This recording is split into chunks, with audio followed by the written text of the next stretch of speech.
Welcome to LaunchLeft Podcast, a space for famed creatives to launch the next wave of music rebels and an intentional space to highlight and empower all artists for whom radical creativity is not a choice, but a necessity.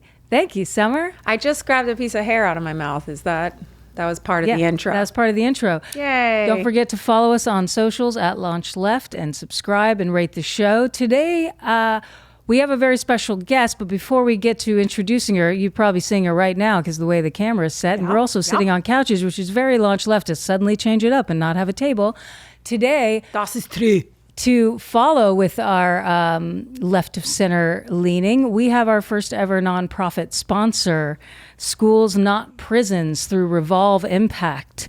And I'm going to read you a little bit about this sponsor. We're so excited to have them because it absolutely aligns with what we talk about, artists using their activism for social change, artists using their activism to help other artists. So listen here about Schools Not Prisons is the leading brand at the intersection of art, culture, and activism. Since 2016, Schools Not Prisons has reached millions of people and connected hundreds of artists with grassroots youth-serving organizations across the United States. Schools Not Prisons supports campaigns that are creating a new vision of safety centered on health, healing, and investing in people. Schools Not Prisons is produced and managed by Revolve Impact, an award-winning creative agency and content studio that utilizes radical imagination, art, and culture to communicate ideas, connect brands with causes, and advance social change. For more information, visit schoolsnotprisons.us. Hashtag schools, not prison. That's right. Thank you, Another Summer. way to find it. Let's get right into the incredible guests we have today. Actress, comedian, performer, singer, songwriter, with the cutest 1-year-old Italian chihuahua, I'm going to call her. Lucia Caterina. Margaret Cho. Yes, hello. Welcome to the show, Margaret Cho. Thank you. Thank you. Yeah. I'm excited to be here. And you're really doing well with her. She loves you. She's really into you. Summer's a dog whisperer for sure. Yeah, she really is. She has 2 little dogs herself. Oh, yeah. You know what they like. Yeah. Because she's into it. Also, she's Italiano, so yes, she's very mangiare, cagazzo. Grazie mille. Yeah, exactly. All those things. Yeah. Roma. Yes. Look, she She marked you. Tell us a little bit about what you've been up to. Well, I have been doing comedy. Well, I've been doing comedy for a long time. So this year, we just started. I am on the road doing comedy. Well, now it seems like there's an urgency to it. I think we're a country on the verge of war. Oh, actually, probably already are at war. And also at war with ourselves, So it's a time to really kind of look to comedians. Comedians always kind of solve problems, I think, for society. And we're good at kind of figuring out, like, what's happening. So I think that's what I'm trying to do, is try to make sense of it. Maybe through jokes, maybe through like talking to people, but it's definitely a big thing.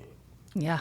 What do you think that is about comedians that makes them solutionary based? Do you think it's because you are spending a lot of time thinking? Yes, and I think what it is that humor is a coping mechanism, and so when you laugh at something, it's a kind of overcoming, whether it's a small thing, a small frailty that you're laughing over, but when you can laugh at something, then you have resolved it to some extent. So I think that, especially in politics, we've been using comedy as a way to heal ourselves ever since 9/11, actually.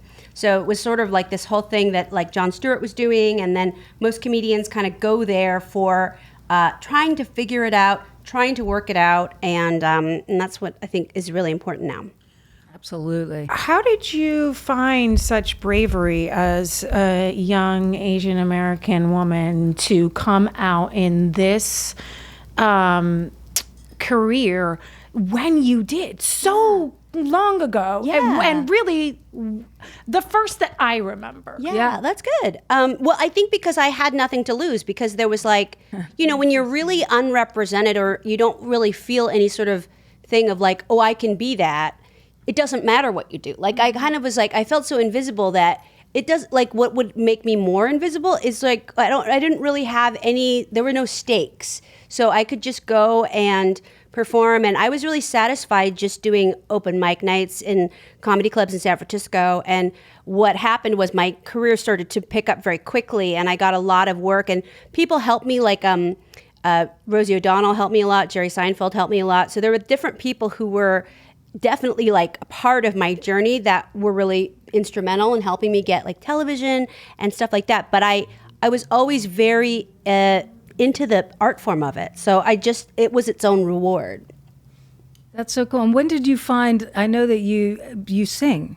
Yes. Is that right? And you perform. And at what point did you kind of like start exploring music? Well, I was a child singer. I was in a band when I was 5 years old. It was like a singing group. And we would perform on television shows that were in San Francisco called Asia Now. And it was all these like Asian American kids. And I got fired because I kept waving at my mom during our performances. So I was asked to leave the group. And then, but ever since then, I started as a pianist very young, and then I moved over to the guitar, and I don't really play either very well, but I think that I think I'm supposed to be a singer. That's sort of why. But I find that when I play music and sing at the same time, both the quality of the sound for both the instrument and myself go down. I don't know. Do you ever have that? Yes. It's really I do. Crazy. I'm a perfect example of that as well. I'm a better singer than a player. Yeah. Yeah. Like if you play, then I just play. Like if you can play, I'll just play. Or if I sing, I just sing. I try not to do both. I mean, there was things that I was trying to put on myself that were too much. Like I had the cymbals between my knees to do the one-man band thing. Whoa. With the accordion and all that. It's asking too much It is. to multitask. But there are some pretty cool kits that you can get if you're like a busker on the street, where you can do like a foot pedal drum kit. Explored this. Yeah. Because I thought, okay, well, if I can just do everything. Also, I always get frustrated with having a band, because then it's not just you kind of running around. You have to bring somebody. And as a comedian, you're so used to touring on your own that it's hard to think about other people. So I just kind of thought, oh, well, I'm going to have all these bells and whistles. And, but then I would go see Fiona Apple perform, and oftentimes she would just not even be accompanied. She would just be singing a cappella, and it sounded so great. So it gave me a lot of faith that you don't even need any instrumentation, that your voice can be the only instrument. Also, when you can afford a band and have them come, it's worth it. Does the quality of your vocals rise to the level of Fiona Apple when you're not having to concentrate on a guitar or piano? I don't think so, because her voice is so singular and important, especially in just the way that we kind of look at even indie rock in women and women's voices. She just had such a major part in that. Her and Alanis Morissette, I think, really, and Lauryn Hill, really built sort of the way that we look at alternative music and women's voices. Yeah. So I do think that it's like, the thing about my voice is that it's technically beautiful, but it's not unusual.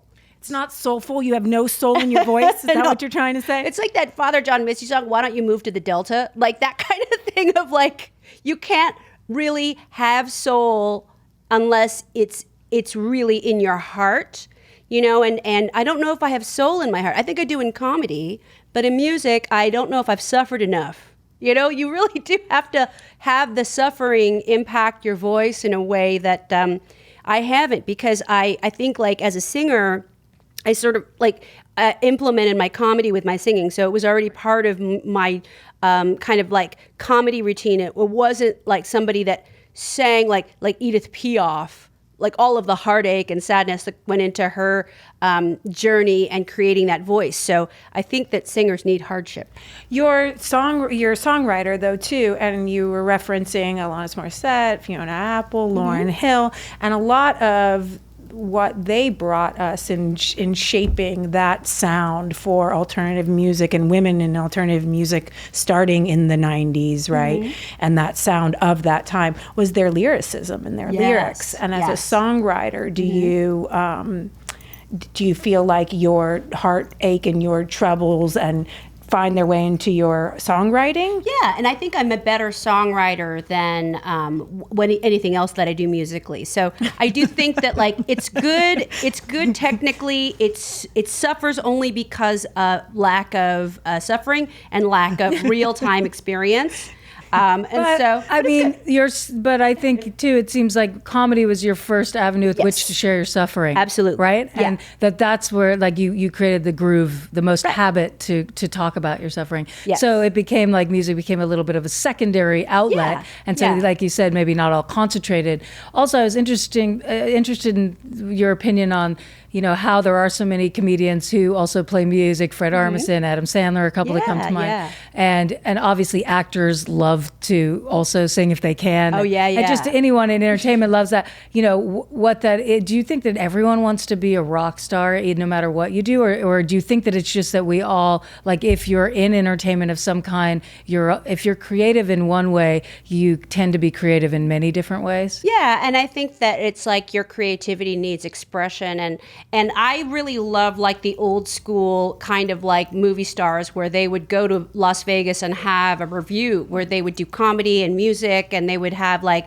a 70s variety show where you would have all these different people, come on, and whether it was the Glenn Campbell Hour or Goldie Hawn's like specials, like, or even Sonny and Cher, which was very like perfect. To me, that's like a perfect show. And even further back in the past than that, you were not going to get a deal with a studio unless you could dance, sing, and act. Yeah. Wow. So I love a multifaceted entertainer in that kind of mold. Yeah. And so I think that's what is part of that. And I think that actually a lot of it started with your brother because of I always think, I wish I could have been there for like the set of My Own Private Idaho, because then they're like, spending the night like together and playing music all night and then going to set, and everybody was getting in on it, whether it was Keanu or like Gus, they were still like playing music. That was actually, you could sense that in the movie, that there was this camaraderie that really is like a band. It's community, right? Based around that. It's such a beautiful thing. You just reminded me that even went down, because I was there for some of the shooting. Yeah.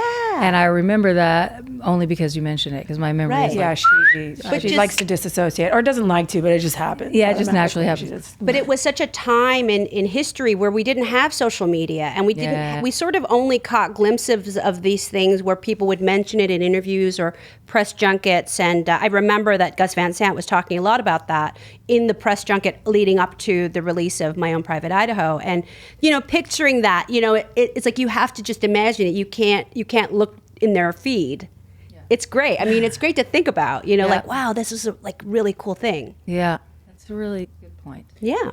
How have you found, you just said that, as a comedian, having a band is like, because you're used to being like a compact unit, just you and yourself as a comedian going on, right? Mm-hmm. So how does that translate into your personal life, and does it? And also, like, any question that I ask, you can just be like, gross, no, I don't want to answer that, or stupid question, no, or whatever. Like, don't answer what you don't want to answer. And no, it's good. I really love to work with musicians because, and I have like the good fortune of being in a couple of bands that are like, one of the bands that I joined, it's called the Red Room Orchestra, and so we do like soundtrack songs. So we do like the soundtrack of David Lynch, or this next one that we'll do is P.T. Anderson. So we're going to do like the Boogie Nights music, like cool. Spill the Wine and Brand New Key, and all these like songs are, Wes Anderson sometimes, and it's all chock full of like amazing people who play in orchestras, so that the musicianship is so outstanding that it's quite intimidating, but it's really fun too. But it's something that is like definitely like, I only do it about 2 or 3 times a year, and for me it's a really special weekend because you get to hang out with all of these great people, and musicians are just, I think that there's a kind of thing, they're usually from a cold climate, because everybody that plays really, really well had to be inside a lot. So nobody's from like the Bahamas or Florida and well, orchestras. they can sing really well, right, because there's so much moisture in the air.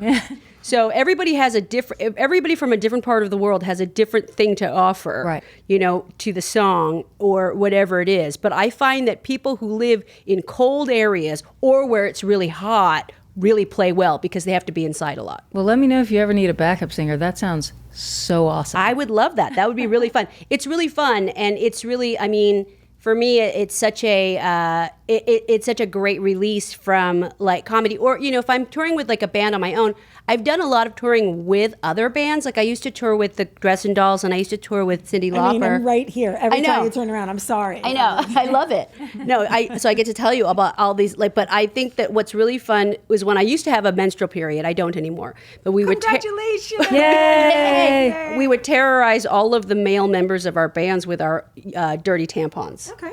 So we would hang them in their bunks. Okay. And that's, you know, it's great. It's really fun. Danita spoke a little bit about that from L7 when she was on. Yeah. She was very famous from pulling out a tampon while she was playing. Exactly. Didn't miss a note and threw it out in the crowd. That's the best thing. Miss Sparks, yep. That is the best. We just got to see her play recently. She just has so much energy. Amazing. I love They're so great. her. And I love, Courtney Love is a friend of mine too. And I love that like these women are just such, like they out rock star the men in a lot of ways. They're just even more wild and do you think it's amazing. that like nothing to lose mentality possibly that you know that gets you there initially? Yeah, and it comes from that sort of that Seattle thing, that Riot Girl thing. It's that real like third wave feminism that is so like blunt and harsh, and I love it.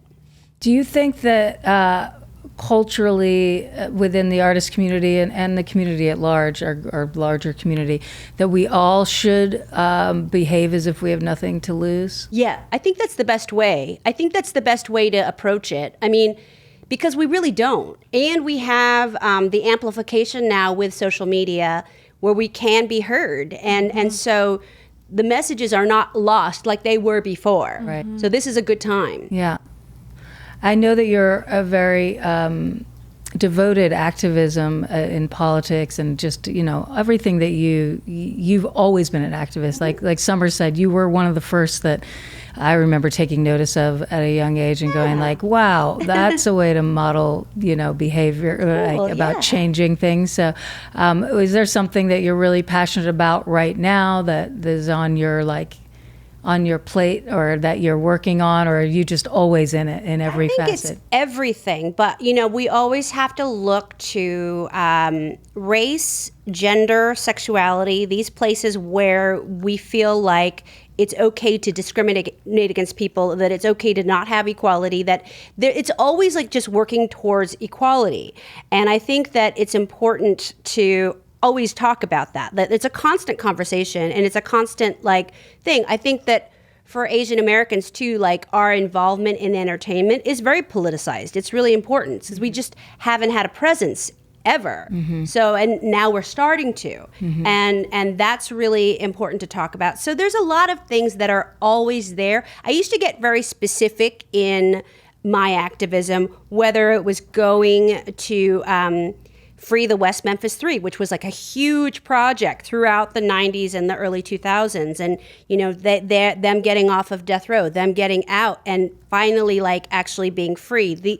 These kinds of different things are like more, they're more like these projects that you get involved in. And then whether it is something like talking about sex work, talking about dignity for sex workers, talking about the importance of decriminalizing sex work and making it okay for people to do this, you know, and also changing the language. So there's so many things like that we need to deal with and discuss. So from what I can gather, you're saying kind of that part of your activism is about talking about different issues and making it part of the daily conversation in society. And my question to you is, do you ever get tired?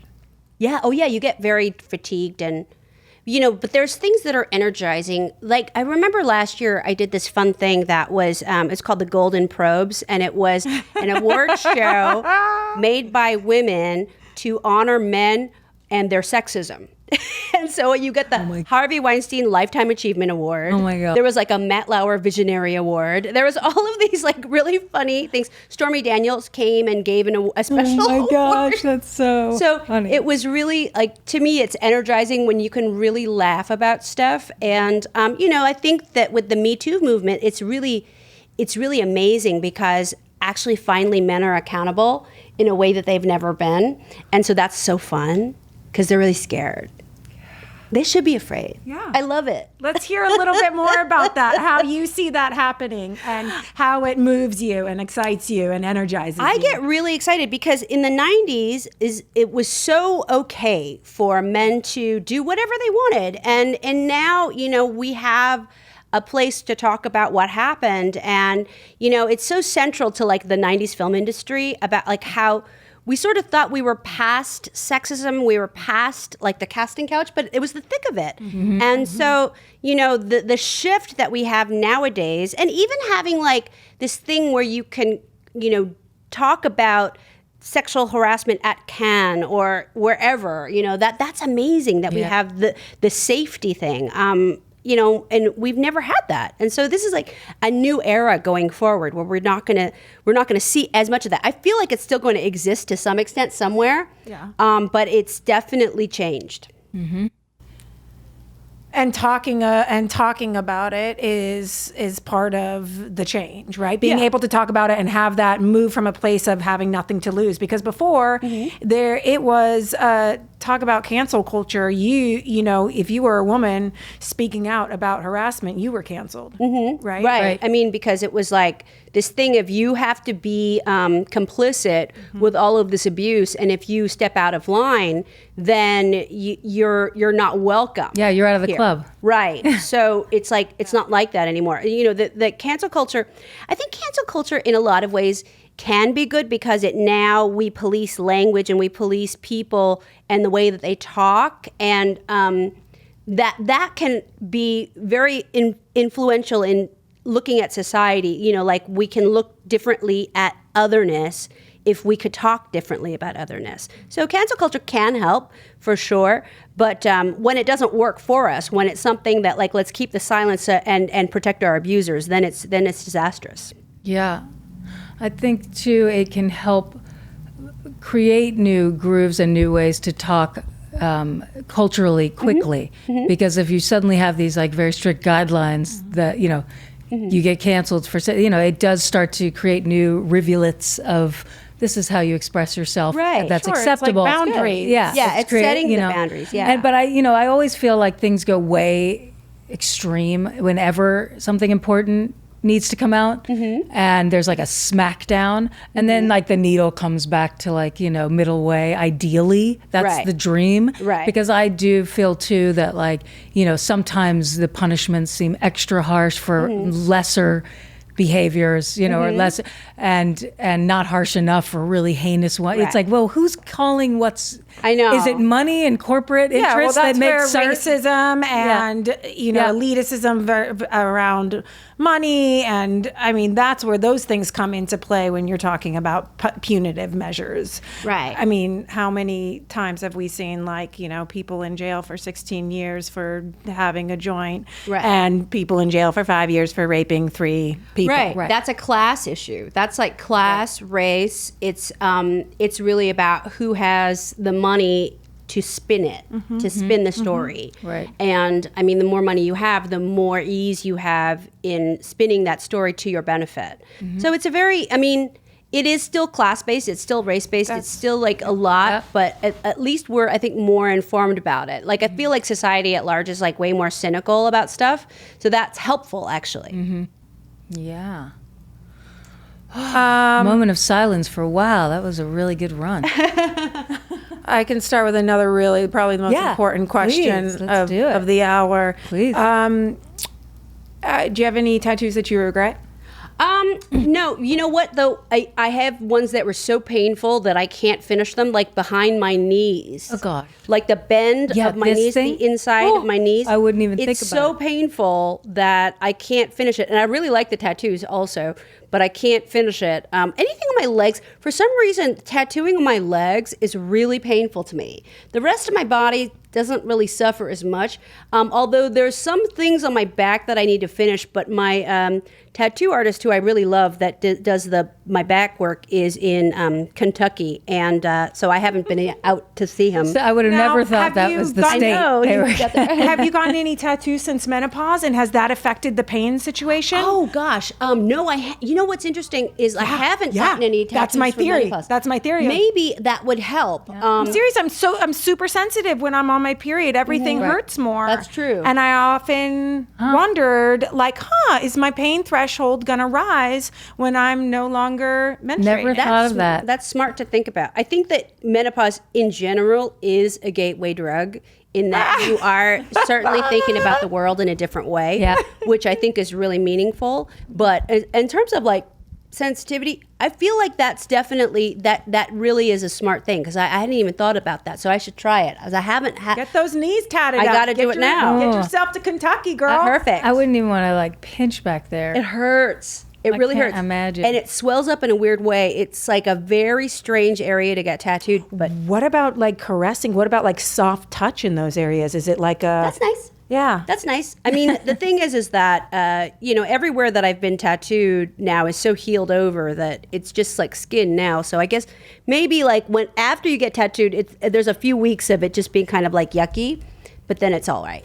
How much of it has been about, marking milestones or memories or whatever, and how much has been about the pure artistry of either the tattoo artist and or your, I don't know who does your designs, whether you have something or... Not really. I mean, it's kind of like a compilation of memories and fun things. I'm friends with a lot of artists, and then I was hanging around with a lot of artists.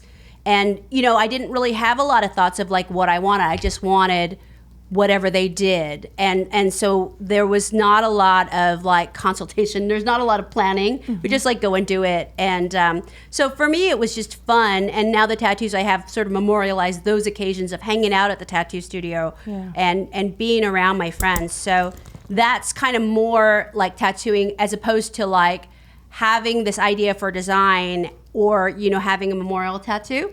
My best friend died in January of last year, and I kept thinking like, I should get her ashes and put them in ink and make a memorial tattoo for her, which I haven't done yet. But that's something that I thought, such a cool idea. That would be cool. So I still have like, I still have like this thing of like wanting to have some sort of communion with her ashes, whether it's snorting them, which I think might not work. But I don't know, maybe it would.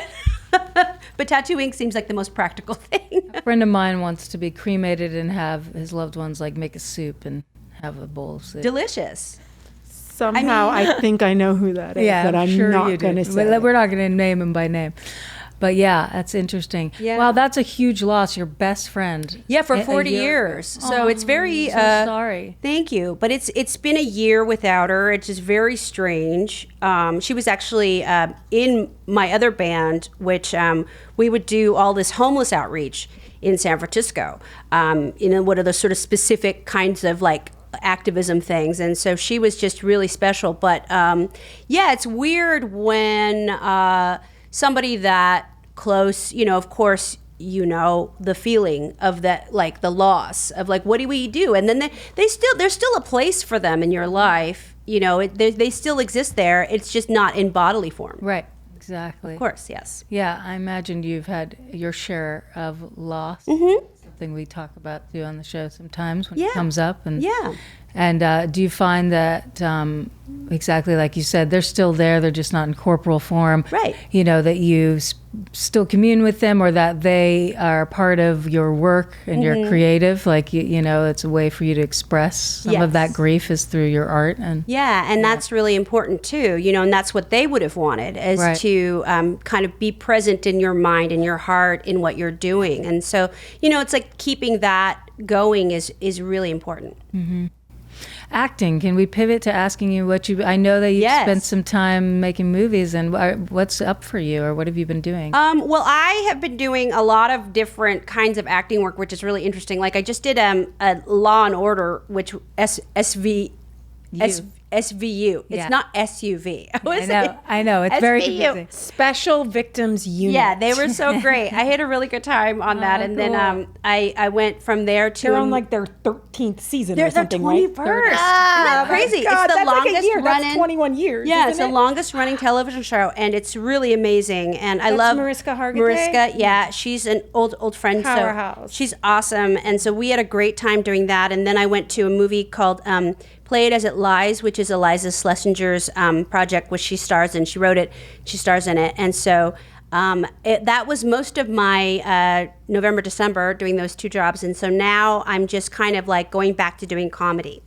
Oh, cool. What about, you've talked about San Francisco a lot. Is that where you're from? I'm from San Francisco. I grew up there, and I had a place there until about 2016. I was living in this place called the Convent, which was a very strange artist commune, but everybody there was like 25 years younger than me, and they would stay up until 10 in the morning. I can't. An artist? Okay, sounds so cool. It is though. cool. It is really cool. It was really cool. You each had like a room, or you had? Yeah, we each had a room, and we each had. I mean, we had shared a bathroom on each floor, which is like 3 floors, and then we would have shared kitchen and shared like laundry facilities. But and the drug dealer was on the first floor. So yeah, I left. Easy access. I left because I stopped doing drugs, and also I couldn't sleep So because everybody stayed up too late. 2016 is when you stopped doing drugs. Then. Right. Right. But I love the idea of living in an artist commune. I certainly think it's got a place in my life, but not at present. Right. So maybe if I do, I might. There seems to be a natural land bridge between LA and Berlin, so maybe there I would go and like have an artist commune life at some point. There's a land bridge between those two? I really want to go to just like, Berlin. Just like San Diego and Phoenix. You know how there's always people that live both in San Diego and Really? Phoenix? I didn't know They that. go back and forth. It's really weird. The same thing with LA and Berlin. Everybody that you knew from LA at some point goes to Berlin, and vice versa. Are there nonstop flights? Yeah. Definitely. Whoa. And also, there's also just a Summer, lot of we people, should go to a lot of people Berlin from and do LA. some launch lefts remote. Berlin, here we come. That'd be Remote great. in Berlin. We know a few people who live there. I have never, I've been through there on Rio tour, and but I've never Abby, spent time. our nephew and his girlfriend love Berlin. That is like their, Really? and she speaks German. Yeah. great. So speaking of which, though, one more second about San Francisco is that if you are from there and you grew up there, that is where your family still is, or not? No, And- now they have moved to San Diego, where they don't actually do the commute to Phoenix. But they live. That's how I found out about the natural land bridge between San Diego and Phoenix. But they live there. And who are they? Do you have siblings? I have one brother. He actually lives in LA. Do you like him? And he's great. His name is Han. Awesome. He is also an actor and does lots of different stuff. But he's great. And oh my God, his name is Han Cho. Yeah, That's awesome. I know. It was so cool in the 70s because Oh, he was yeah. like Han Solo. Oh my God. But, Well, and head honcho. Head honcho. Yeah. Yeah. That's awesome. So he's great, and my parents are in How did San you Diego. get Margaret and he got Han? Well, I have a Korean name. My Korean name is Moran. So I found that quite a difficult name to grow up with, and I changed it when I wanted a showbiz name, and then my parents, like every Asian American woman, has an old lady name because like they just want to like be give the- you an old lady white name like Margaret, or I have a lot of friends who are named Helen. Our grandma's name was Margaret. Oh yeah, it's a respectable old lady waspish name. Oh well, Can we're be, yeah. Definitely. hyper Hungarian Russian Jew. but- Yeah.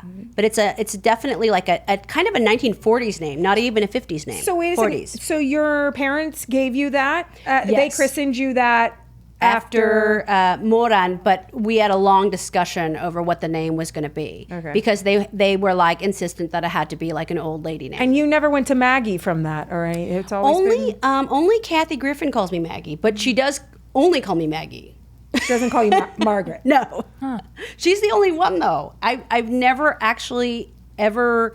The Maggie thing never caught on. Every I like once in a while, three a peg. syllables into the one Margaret. syllable. Yeah. Margaret Cho. Yeah. It's got a good. It's good. Yeah. Got a ring to it. Your parents. So that was a family decision. It was a family decision. interesting. But it kind of worked out. And Is Han older or younger than you? Han is 5 years younger. Oh, just like same. you. Summer's 5 years younger. It's my baby. it's almost like then you sort of become in a different class of like high school. Yeah. You're just out on the other stage. Look at of us going life. like, yeah, like we know. No, but I know that because of my kids are 3.5 years apart, but they, like when my eldest son graduates high school and goes away to college, it will be the first year of high school for my younger son. So they'll never be in the same. It's like exactly. It's just a little bit. It's like See? like a one so thing I down. could relate, Rain. One step down. What else? What you got? What do you want to talk about? Like, Well, I have a podcast. duh. And I was Which a guest Rain on it. was on, That was which is fun. great, which was really fun, that I do out of my house, which is really So chill. it's super chill, but we have great guests.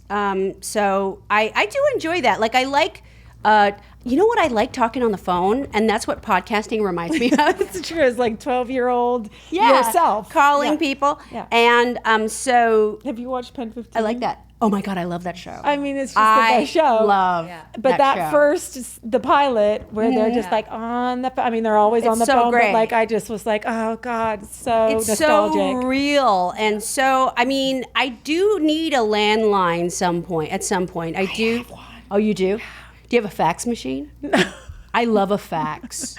I love getting like Fade over time, you know. yeah. I've stored faxes true. before, The and they paper. go. It's like it's invisible ink. It eats itself. Yeah. But there's something about it that I really love. Remember when we thought the fax Yes, machine was the such a technology. It was miraculous? future. It was so How do we do it? futuristic. How do we get it sent right to us? Now it's like so pew, crazy. email, but at the time it was epic. Epic. I just watched Desperately Seeking Susan a couple of days ago at movie, and all of it is about misconnections and like how you had to describe somebody, you couldn't send them a photo, and so it's all about how like Madonna and Rosanna Arquette are miscommunicating, and you could never make the movie in modern times because people would know who was who. Although there's a lot of miscommunication and you know, still even Yeah. in this Right. world of hyper, you know, Hyper everything being known. communication, We do etc. not know everything. We know nothing is our tagline, really. Right. Rain and I feel like we know nothing. We're here to learn. That's why we're not so well versed on our guests. We're like here No, it's the to best. understand who you are from your point of view. That's the best way. Yeah. That is the best way. Conversation and colonics. You know what I want to do? Yes, I finally! want to do a thing where we do like couples colonics. Yep. And Very record it. That's going to be very. Oh, Wouldn't that sure. be great? Like I used to have a colonic guy who did my. He was so attractive that it was really bothersome to get. Like, I don't Is that why you don't see him any longer? No, I don't see him anymore because I was like, this is weird because he's so cute. And it's like, you know, and he would always comment on what's coming out because I always like store a lot of stuff in my gut. And so there's always like old, like really small, like pennies in there and rocks. Like or like gum. Gum. There's always weird stuff in my colon that Always. it's just stuff that I don't know how it got in there, but it's still there. And the you know, the process of doing that with him was just kind of much. He also would do this thing where he would like feel around my teeth, and then more stuff would come out of my colon. Like it was like craniosacral therapy, where he would like move his thumbs around my gums, and then I would get a huge blast of something coming out. That's intense. What are your dogs up to? I think she might looking for a place release? to. Hey, Is she your first to be pet, or is Lucia? she a replace? she is well, my other white Chihuahua died at 15 about 2 years ago. So now she is she's the only dog, but she's a very good girl. I mean, those ears. I know, she's very Baby Yoda. Unbelievable. Well, epically grateful for your time Thank you. and for joining us today and for having me on your podcast. I That was such a know. fun It was time so too. fun. We had a great and time. I'm glad we could make the trade and Summer could meet you. I told I her so know, much so about you glad. and now you got to meet in person. Can you tell me, but just before we let you go, if there's any music that you're listening to right now that you could share yes. with us? Yeah. So I'm in a kind of a power pop. You know what? Every time I go back to power pop, and so right now I'm really into this band called 2020, which is actually also very perfectly seasonal and right for the time. It's called 2020. They're like a band that was any music that was created between the years 1978 and 1981. I'm all about it. So whether it's like, Cheap Trick on down. So that's all sort of power pop for me. 2020, I've been listening to also a lot of Brooke Candy, who I love. She's a rapper. Oh my God, she's so good. She is absolutely great.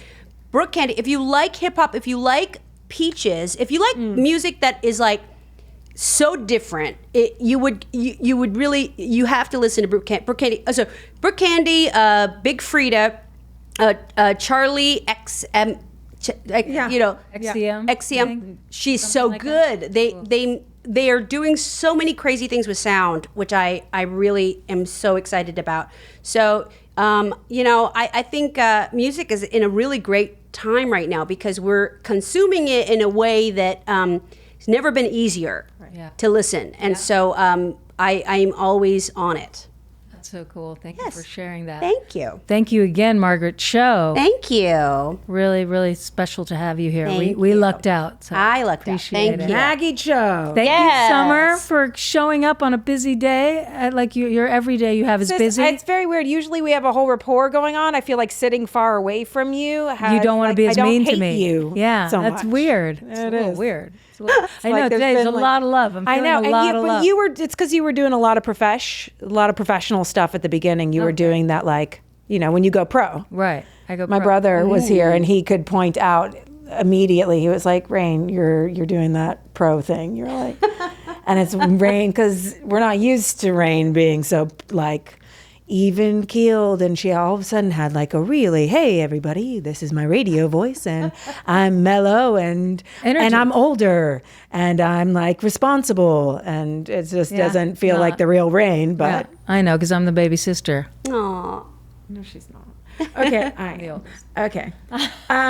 Thank you so much. Thank you. Such a pleasure. Like I'm just like really Inspiring grateful to sit on a couch next to you. Thank you. Thank you. Hashtag Schools Not Prisons is the leading brand at the intersection of art, culture, and activism. Since 2016, hashtag Schools Not Prisons has reached millions of people and connected hundreds of artists with grassroots youth-serving organizations across the United States. Hashtag Schools Not Prisons supports campaigns that are creating a new vision of safety centered on health, healing, and investing in people. Hashtag Schools Not Prisons is produced and managed by Revolve Impact, an award-winning creative agency and content studio that utilizes radical imagination, art, and culture to communicate ideas, connect brands with causes, and advance social change. For more information, visit schoolsnotprisons.us. LaunchLeft aims to create an intentional space that highlights and empowers all artists for whom radical creativity is not a choice, but a necessity. LaunchLeft begins with music, but its ultimate aim is to launch left-of-center artists in all creative fields.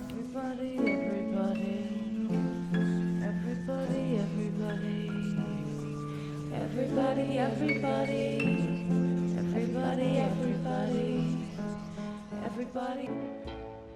Who's out there?